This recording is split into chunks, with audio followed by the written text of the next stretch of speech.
Kansai, good afternoon. I'm Creeson Agecoutay. Welcome to APTN National News. This Thursday marks the 80th anniversary of D-Day and the launching of the Battle of Normandy. It was a bloody battle and a historic turning point in the Second World War. Ceremonies were being held across France, including Juno Beach, which was invaded by Canadian soldiers on this day 80 years ago.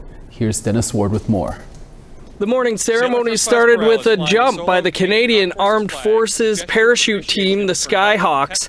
The Skyhawks jumped out of a Hercules aircraft from 2,500 feet, deploying their Canadian flag canopies and landing on Juno Beach. Among the dignitaries on hand at the Canadian commemorative ceremony at Juno Beach were Prince William, Prime Minister Trudeau, the Prime Minister of France, and Assembly of First Nations National Chief Cindy Woodhouse-Nepenak. Several Indigenous elements were incorporated into the ceremony, including a flag song and victory song by a father-daughter duo from Agecoutay First Nation in Saskatchewan, who are members of the Cree Spirit Singers. Métis veteran and elder Josie Searson led the prayer. There was also First Nations representation during the reading of the Commitment to Remember. Here's some of what the Prime Minister had to say. On this day, 80 years ago, Canadian troops progressed further inland than any of our allies. It was a remarkable achievement and a costly one, too. I can promise you that Canada and the world will keep commemorating this significant day for decades and generations to come. Thank you, Dennis. A coalition of English junior colleges say a French language law on Indigenous students is risking their education and are demanding they be exempted. Maricela Amador reports. I feel like it's being forced upon me, and it's putting my education at risk. And I don't think I could do it, so I'm making the choice to leave. These testimonies are from Indigenous students from English junior colleges in Montreal. There's so many people I know that don't want to study in Quebec because of Bill 96. The students are expressing their concerns regarding the barriers imposed by the French language law, better known as Bill 96. They're talking about preserving their languages, but what about ours?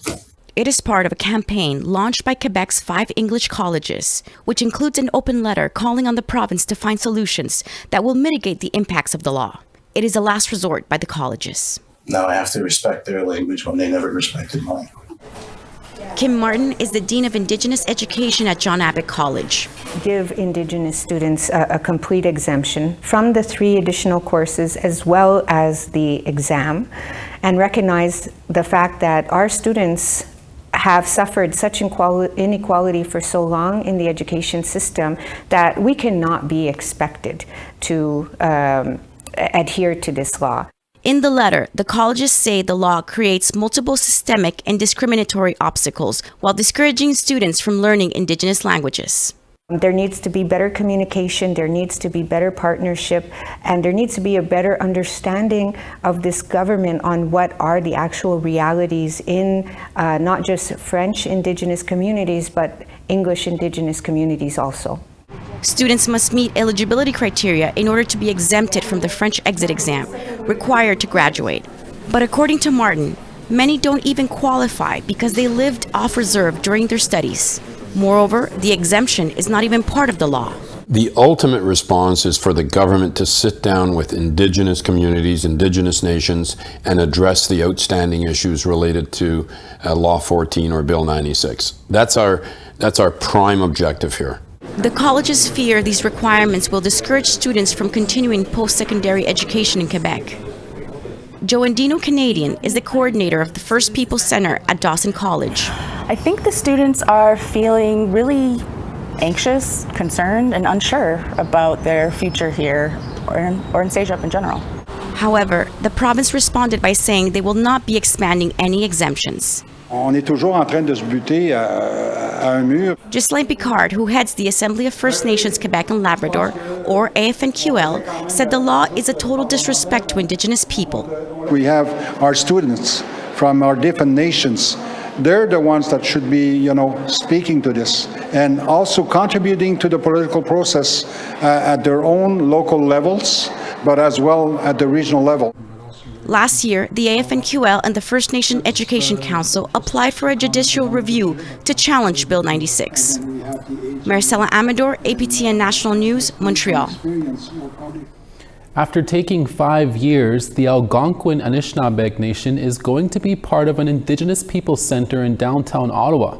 The nation and federal government held a signing ceremony to announce the agreement on Wednesday evening. APTN's Fraser Needham has that story.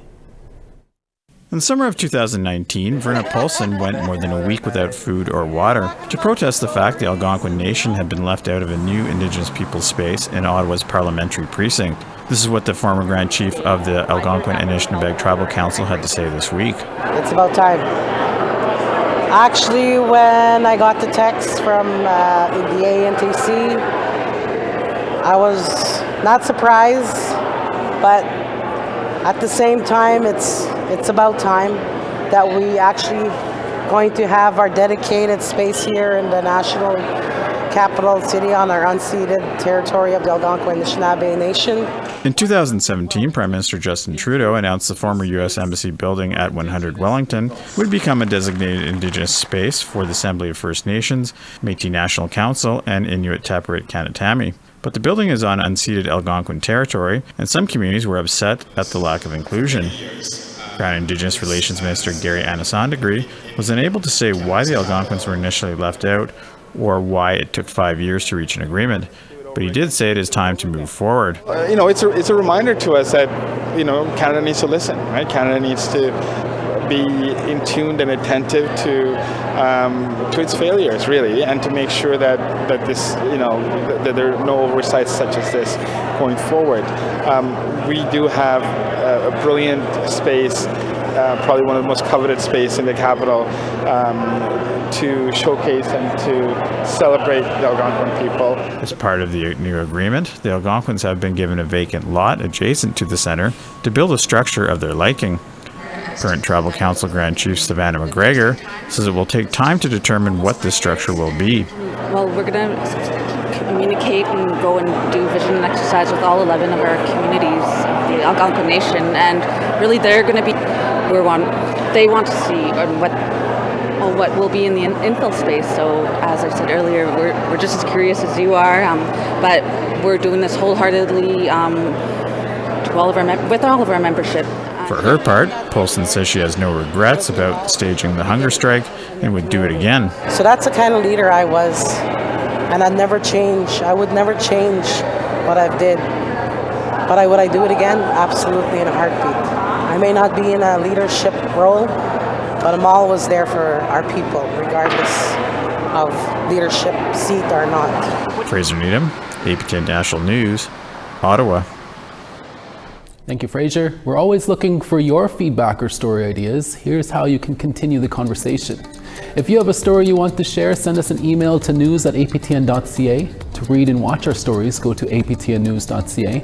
You can find us online on your favorite social media sites, including TikTok, YouTube, LinkedIn, and X. Follow APTN News to join the conversation and see our latest stories. How students are helping with the need for housing in First Nation communities. That story when we return in about 3 minutes. Stay with us.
Welcome back.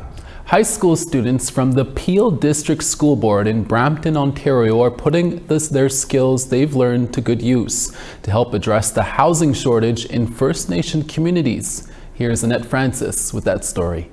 You don't want to see any of the foreshadowing at all, because then it's a pain to get the paint off. 17-year-old Hannah Alberton and her colleagues are putting the finishing touches on the tiny home they've built. It's part of the Specialist High Skills Major, or SHSM program. Alberton has been in the program for a year. She says this project has been a great learning experience. Because I've had so much confidence within myself to build the frames, to get help with my classmates, and getting confidence from my teacher that also helped me. He believed in me. They believed in me. They let me do stuff at this house, and I'm just so grateful for them. This is one of 5 homes being built for the Chippewas and Nawash First Nation.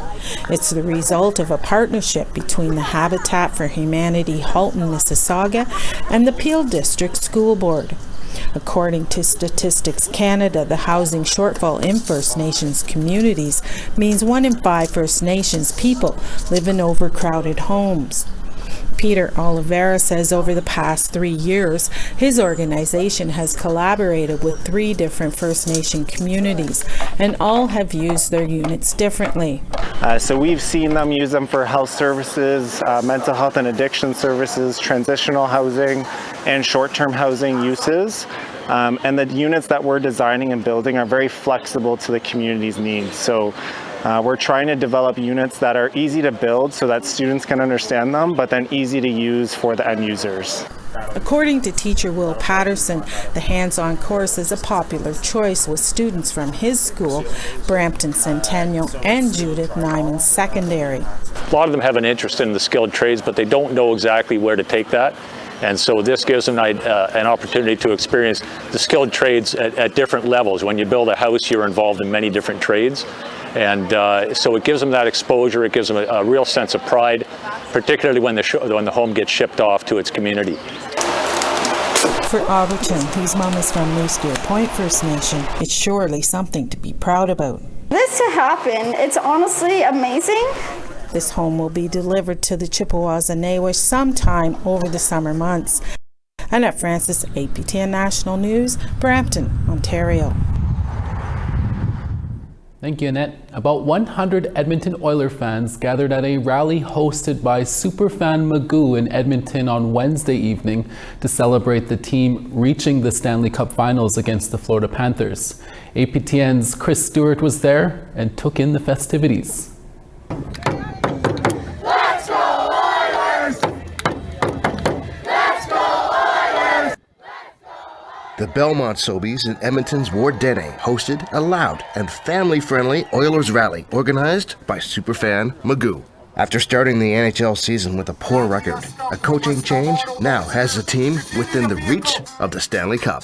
The Canadian team hasn't won the Cup since the Montreal Canadiens in 1993. And superfan Magoo says the American media saying the Panthers will win is providing more motivation for the team. And here we are against Florida, and all the sports analysis counting us out again. We love that, man. Let's go, underdogs, let's go.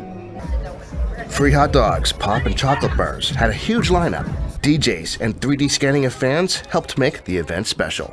Nippy Esquayu says she remembers the last time a Canadian team won the Cup. I remember being a little girl watching the Stanley Cup Finals with my dad, and I was just a little girl. So to see this come back to our city and just to see our city come alive again is such a beautiful thing. Lillian Hine is a massive Oilers fan. She expects a tough series. I think the Oilers are going to go all the way, and we're going to win the Stanley Cup. McDavid needs to bring it home, just like Wayne Gretzky did. Casey Bird is excited for the opening puck drop. I'm here to support superfan Magoo, and I'm here because everybody's going to be supporting Edmonton Oilers. It's all about the Oilers.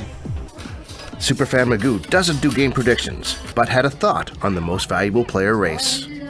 As long as we win the Stanley Cup, our MVP is going to be the whole team. because there's no I in team.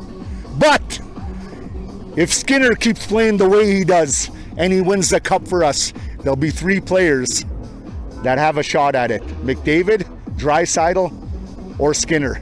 We want the cup! We want the cup! We want the cup! We want the cup! A 50-vehicle convoy left the rally and drove around the city to spread the love the city has for their Edmonton Oilers. Game 1 is scheduled for Saturday evening. Chris Stewart, APTN National News, Edmonton. That's awesome. Go Oilers. For this year's Indigenous History Month in June, we asked for poetry submissions from our First Nation, Inuit and Métis viewers, and today we want to show you another submission. This poem is from D.A. Lockhart. He's an author of multiple collections of poetry. Here's his reading titled, Water Wolves Restless Stir Silt into the Stillness of Morning. Water wolves restless stir silt into the stillness of morning. This land, these waters that touch it, they shelter itinerant shadows, Al. All waters shall inundate the land. Floods are inevitable, whether upon a turtle's back or upon an ocean sphere. We must know those bubbles of darkness shall one day glide against us. Today they are restless. Across the bay, the nation murmurs to outsiders that the waters know and trust only them. Treaty holders and land thieves and their apologists are the reason that the ancient ones return. For treaty, for the salvation of the earth from the worst monsters, Quenconcale lurk among shadow pools, hungry for those willing to prod at deeper waters, challenge the monsters who once stood in lieu of unnatural laws. They long for a Prince Edward before loyalists, before forests, drumlins, dunes, and winding parkways. They are the opening melody that will not leave. And the song of their flesh against the warming and spreading waters is the music that will not end. No matter that sound of speedboats, no matter the tourist traffic jams. Thank you for that submission. Coming up next, a new Mi'kmaq author from the Boatladek First Nation in Cape Breton, Nova Scotia, has a new book on the way. We'll tell you all about it when we come back.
on the East Coast, St. John's 12, Charlottetown 16.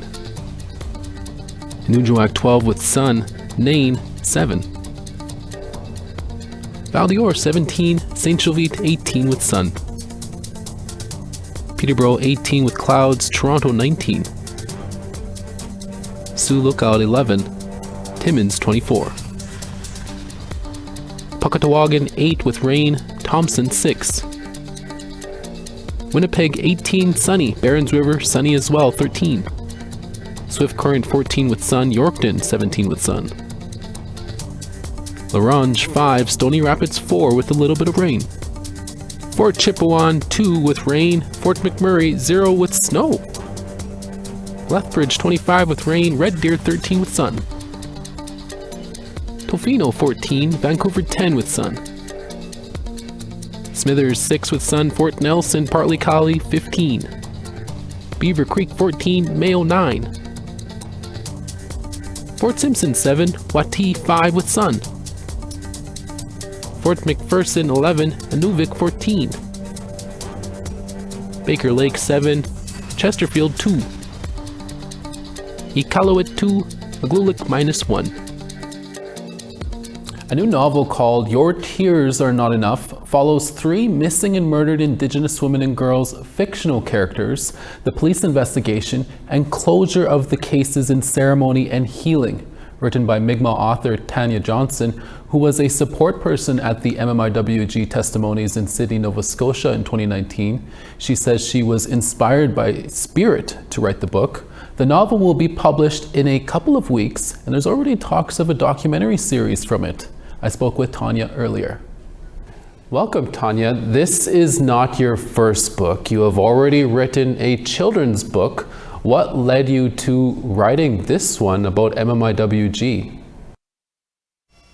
So this book came from spirit, actually. I had a dream, a reoccurring dream about this woman. Her name was Raven. And it was in a moment of sobriety that she came, and I had written 3 chapters down. And then I kind of put the book away and, continued on with life, having drinks in the evening after work and such. And then I started a road to sobriety about 2 years ago. It'll be 2 years in September, where I stopped drinking alcohol. And I picked up the book again in those 3 chapters, and I took a look at it, and I thought, wow, it's not bad. It's not great, but it's not bad. And then through spirit, I continued to have these dreams. Once I would put the book down or forget about it, I would start to have those dreams again. And when I went to Cuba in June, it'll be a year actually, June yesterday, that I had traveled to Cuba, and I started to write, and I was able to push out probably about 10 new chapters, and then I sent them to a friend of mine who had read the original 3 and asked her, what do you think? And she's like, yeah, you got to keep writing.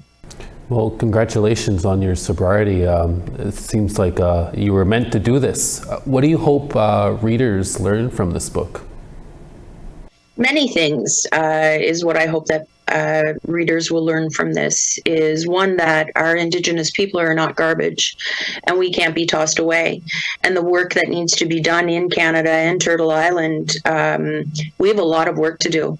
We have a lot of work to do within our communities with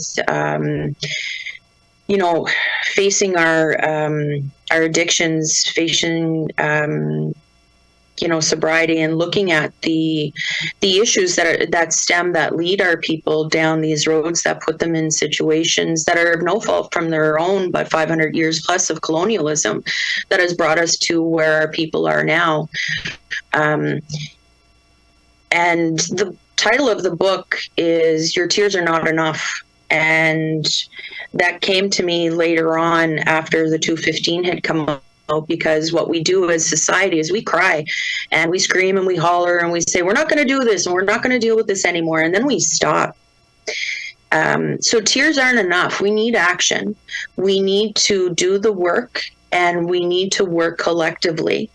And that doesn't mean people taking our spaces. That means if you want to be an ally, to come in and help us with this. I've long said that Western models don't work when you apply our Indigenous teachings to it. We need to start with our Indigenous teachings first and then apply those Western concepts so that it works for our people. I want people to understand that it's just not residential schools that have affected us. It is 60 scoops. It has been, Children Family Services. It has been just the continuation of not allowing our people to speak, and the continuation of,